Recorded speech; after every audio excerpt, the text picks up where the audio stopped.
kasamaan mo. Dapat sa pagkatulog mo hindi binubuhay. Hanggang dyan na lang kayo!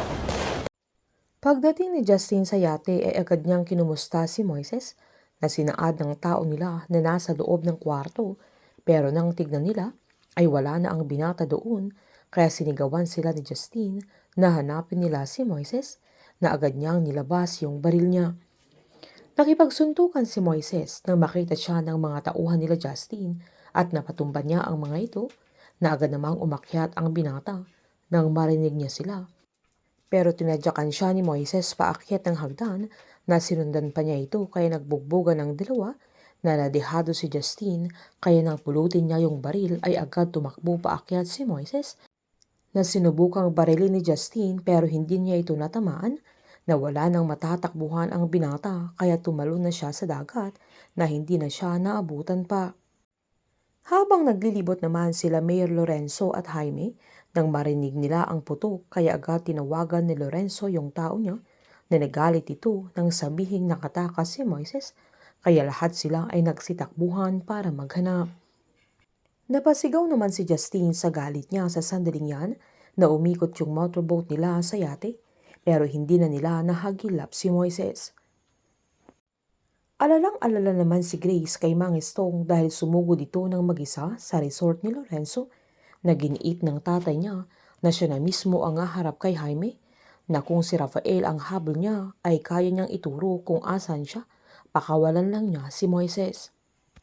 Mangiyak-iyak naman si Grace dahil kahit anong gawin ni Mang Estong ay hindi makikipagkasundo si Jaime sa kanya at alam niyang nanganganib ang buhay ng tatay niya. Pero nanindigan naman si Mang Estong na kailangan niyang subukan para kay Moises dahil wala na siyang tiwala kay Rafael.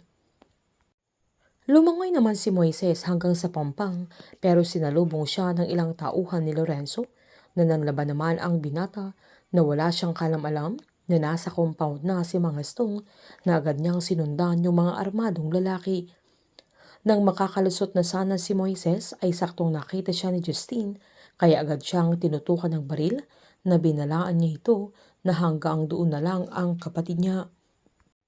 Inagaw ni Moises yung baril ni Justine kaya nagsuntukan sila pero dahil mahina na ito ay gumapang sa lupa na agad tinutukan ni Justine ng baril na sinabihan niyang tumayo ito kung kaya pa niya pero wala namang laban si Moises sa sandaling yan nang saktong natanaw sila ni Mang Estong kaya dahan-dahan siyang lumapit para sa apo niya. Buwis buhay si Mang Estong para lang mailigtas niya ang kanyang apo at gagawin niya ang lahat para sa binata. Habang susugod naman sila Rafael at Eleazar, nababantaan ni Rafael si Jaime na pagbabayaran niya kung may mangyayari kay Moises. Painit ng painit ang mga tagpo, sabay-sabay po nating subaybayan ang nalalapit na pagtatapos ng Pamilya Sagrado dito lamang po sa aking channel. Patuloy lamang po manood at mag-subscribe para ma-update po kayo sa mga huling episode. Marami pong salamat.